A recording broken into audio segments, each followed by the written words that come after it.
lost the one who made me a mother. I lost a 2-year-old. I'm dying inside. It hurt. I feel like my heart is breaking. And I have 2 more kids to live for. It's been a long journey for Tatiana Williams with an even tougher battle ahead. She spent the last 3 months living in a van with her children. And I regret having to sleep out there so bad. I tell them I'm sorry, but I tried. I tried to keep hotels. I tried to pay people to stay there. It wasn't working for me.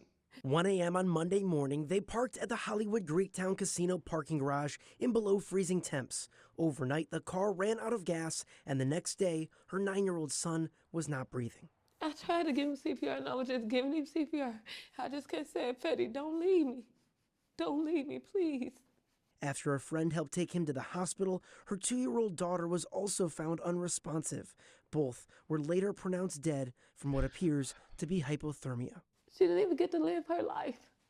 She didn't get to do nothing. She lost her life because I had to sleep in the car. In a press conference, the mayor and city leaders confirmed that Tatiana did call the city's homeless response team back in November, but nothing ever came of it. At least in a casino parking lot. Yesterday, 7 News Detroit reporter Darren Cunningham spoke to the mother of those 2 kids about the tragic situation. Yesterday, I woke them up to wake them up from school. My son wasn't moving. And I kept saying, Fetty, please get up, please. Well, tonight, Darren is getting the father's side of this story, hearing about the moment he learned 2 of his children had passed away.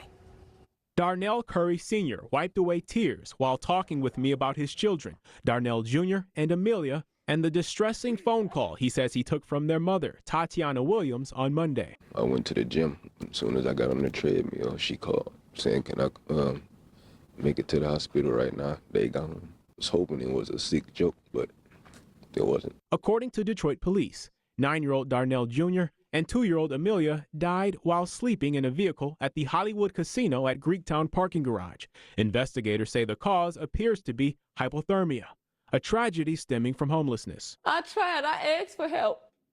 I asked everybody, even people out of state. But I tried. I tried to keep hotels. I tried to pay people to stay there. It wasn't working for me. You know, people just didn't like too many kids at their house. I spoke with the children's mother Tuesday evening. all right. Obviously, this is a heartbreaking story, right? I have kids, and I've been in situations to where I was never homeless, but we was so fucking close, right? We lived in hotels to where we had to pay weekly. And I remember losing my jobs, getting evicted, having my cars repossessed.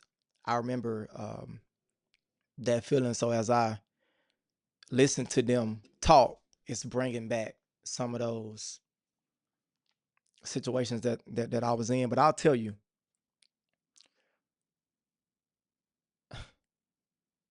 this is such a hard topic for me to touch on because I don't necessarily see it the way everybody else see it. Now, obviously, when you hear people say that they tried, and there's no doubt that I believe her when she said that she tried in terms of helping other people, reaching out to family members. This is why I have no tolerance for bullshit when it comes to kids. I don't give a damn how you feel about each other as parents, the mother and the father. I don't care what type of relationship you guys have. When you decide to bring kids into the world, all of that bullshit needs to go, put to the side. Your feelings, how you feel about the other person, none of that matters anymore, guys. And I have family members who have been in situations like this, and it's the hardest thing ever is to make a decision to quote unquote not help them, because then it becomes to the point to where You don't want to enable bad behavior. You don't want to reward bad behavior, but you don't want your people to be out on the street either. When I seen this story, I seen that it was not only her, it was multiple children, not just the two that passed, but it was also her mom and her sister as well, all staying in the car. I'm so confused, man. I don't understand how something like this can happen. I don't, I mean, I understand it from an intellectual standpoint, but I guess I'm just saying, like, the father said, and I'm gonna play his video a little bit more, but he said that he was hoping when he got the call that it was a sick joke. What part of this is funny? Homelessness is not funny. Being able to not pay for things is not funny. She said in another video that I watched that the kids had everything but a house. A house is the most important thing. Fuck electronics, fuck Jordans, fuck all of that, man. You have to put, look, man, you have to put your well-being first. You have to make sure you have a roof over your head. These kids did not ask to be here. Me and my wife, at one point in time, we were considering getting a divorce. I'm gonna be transparent with you for a second. Me and my wife was considering getting a divorce maybe a year ago, right? Maybe 9 months ago, a year ago, or something like that. And one of the things we talked about is, okay, so if we split, what's going to happen with the kids? We have 6 children together. Neither one of us have children by other people. All of our children are with each other, right? We've been together since high school. Things was going through a really rocky patch. Financially, I wasn't where I was supposed to be. We were, I mean, obviously living in a hotel. We had lost everything. And when you're facing those type of situations, a lot of people can't handle it. And I get it. Like, some people would rather get a fresh start if they feel like that they can do better on their own and stuff. But listen, under no circumstance, under no fucking circumstance, I don't care what my chick say. Under no circumstance, she can never call me and say, hey, if I get wind of homelessness, they don't have food, they don't have gas, they don't have fucking, I take it a step forward, the health insurance, they don't have I'm talking about the necessities. Cell phone is not a necessity. A tablet is not a necessity. I'm talking about food, shelter, clothes, insurance. Obviously, if you get sick or if you get injured or something like that, transportation, even if it's a little beetle bug or something. Like, guys, I cannot stress this enough. To hear that these two babies, 9 and 2 years old, passed away from hypothermia because they was sleeping in a hole in a casino, parking lot, and overnight gas ran out of the car, so they end up freezing. First off, like, I have so many questions. Was she there with the children and didn't notice? Because I know she said something about, like, she was trying to get a job and stuff. And, like, did all of your family members turn you away?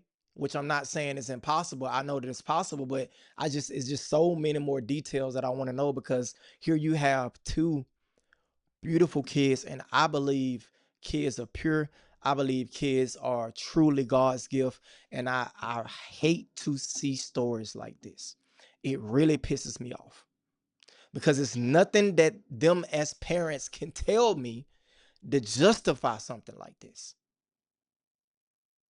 And for the father to say you was at the gym, and for them to say that they, like she said, that they had been homeless for the last 3 months, the gym, man,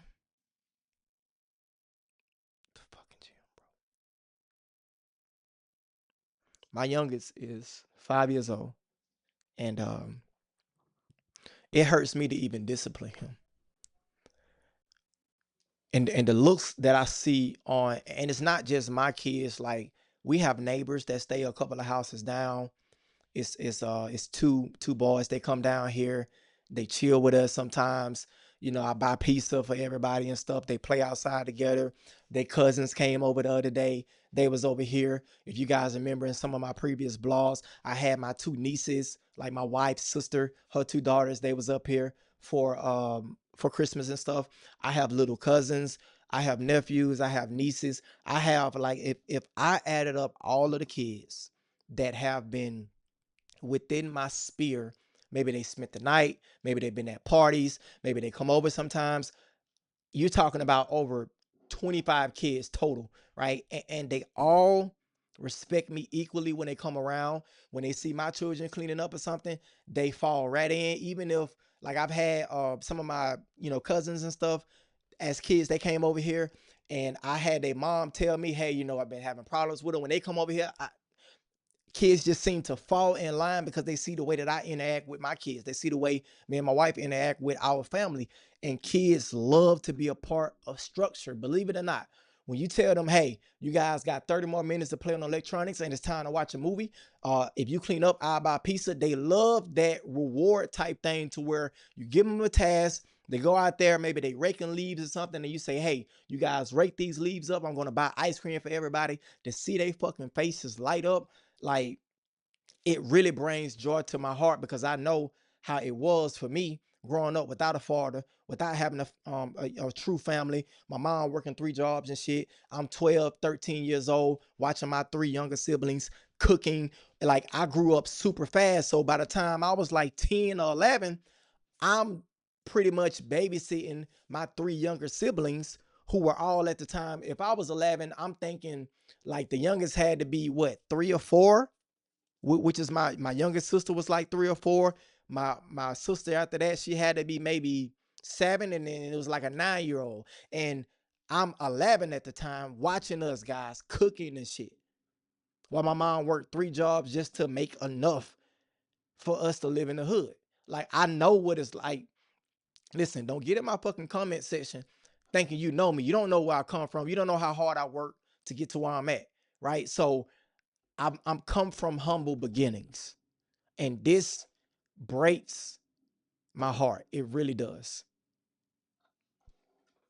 She told me she's been living in her vehicle for 3 months, along with her 4 kids, her mother, and 2 teenage siblings.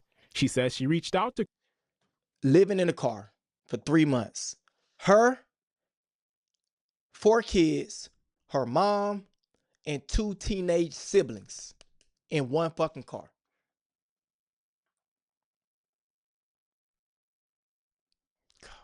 Curry, who's the father of 3 of her children. I asked him, I said, can you get your kids for me? I said, I need help. You know I'm homeless. I done kept a room this long. I couldn't keep it no more. They were homeless. Okay, so now watch this. She just said, hey, I need help. Can you come get the kids? You know I'm homeless. Watch what he say. Had Tatiana ever reached out asking to? No, she did not. All she said was, can I get them? Can I get them just to get them? And can I get them because y'all homeless? That's 2 different things. She said she had been home. Why do it matter? Why do it matter? And see, ladies, and I see you out there. Shout out to you for supporting the channel. I see right now my demographics, or it used to be like 80% man, 20% women. It has switched a little bit to about 70%, 68% man, 32% women. So ladies, let me talk to you for a second. You see, this is why I teach my daughters to watch who you open your legs up to. Do you see this cold-hearted? You see how he responded to you? If you was in a situation, you see how they respond to you. And it's crazy because it shouldn't matter why she called him to get the kids. First off, doesn't look like nobody's married. That's the very first thing, right? Let's marry before we carry. Okay. Secondly, if that obviously didn't happen in this case, let's be careful about who we have kids with. And fellas, this is why I'm gonna talk to you. This is where the discipline come in at. Look, I get it. We all have needs, we have desires and stuff like that. But man, do not be busting open. Do not smash chicks that you do not want to have kids with. It's clear that he don't want to have kids with her. He didn't want to have kids with her. How they have 3, I have no idea. For him to say something like that, this is egregious, unexcusable, and unimaginable for me, because me, where I'm come from, and the people I know, like, first off, me being his brother, his cousin, his homeboy, something, man, I would have been checked him on this shit. I would have been checked him, man to man. Yo, bro, you tripping. Somebody, you got to have people around you that are willing and not scared to let you know when you wrong, man. That was one of my problems. When I was out here fucking up and I wasn't doing what I was supposed to do you know who told me, hey, man, maybe having a job, maybe keeping a job is a good idea. Hey, man, maybe going back to school or something or getting a real skill, maybe that's not a bad idea, Rock. Hey, Rock, hey, maybe you should do this. Maybe you should do that. You know how many people told me that? No fucking body. Nobody told me when I wasn't doing what put it like this. No one called me out on my shit. No one called me out. Years later, as I began to figure it out, it pissed me off because I said, well, wait a minute. Why didn't anyone, guys, do you want to be friends with me that bad that you're not willing to tell me when I'm wrong? I don't give a fuck what I say. I don't care how I would have felt. I don't care how I would have reacted to it. I wish somebody would have told me a couple of years ago, yo, you tripping. You fucking up. You need to do A, B, and C. And nobody did. It's crazy.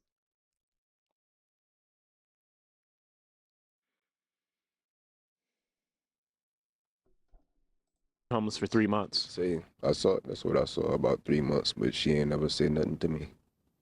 Nothing. So all them other sob stories, they can cut all that. No, she did not.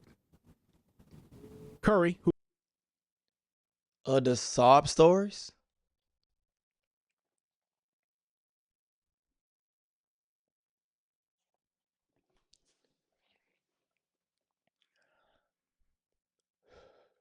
Okay. All right.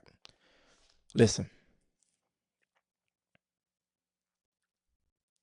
I'm going to include her family in my prayers tonight. And I'm going to reiterate to the women that are under my covering, my chick, my daughters, my sisters, my mom, whoever decide that they want to take heed to some of the guidance that I give. You have to be careful about bringing children into the world. This is a serious assignment. I call it an assignment. It is not something that you can pick up and put down for the gram, throw a little party here and there, buy a couple Christmas presents. This is a lifetime commitment that you're making, because to me, my oldest daughter turns 18 tomorrow. To me, she's not under my covering until she's married. That means it's still my responsibility, if she wants it, to make sure that she stays home with us when she's in college. She's going to be going to a college here in Atlanta. The first year, she's going to stay with us. Her freshman year, her sophomore year, we're going to get her own apartment in Midtown. By her third year, she's going for computer science. She'll be doing, internships and stuff. In the summertime, she'll be making her own money, but she does not want to leave the household as soon as she turns 18. My sons, same thing for them. When they get older, when they become a senior in high school, a freshman in college, I'm not kicking them out. They can stay with us. Obviously, they have their own, own little spot. We have a property that has an apartment up there, have your own little space and stuff like that. But I think the problem, and I'm gonna do another video after this about how men are leaving the workforce. And I think this ties into it, because a lot of these positions that, and I'm gonna bring it full circle, a lot of these positions that the Black community,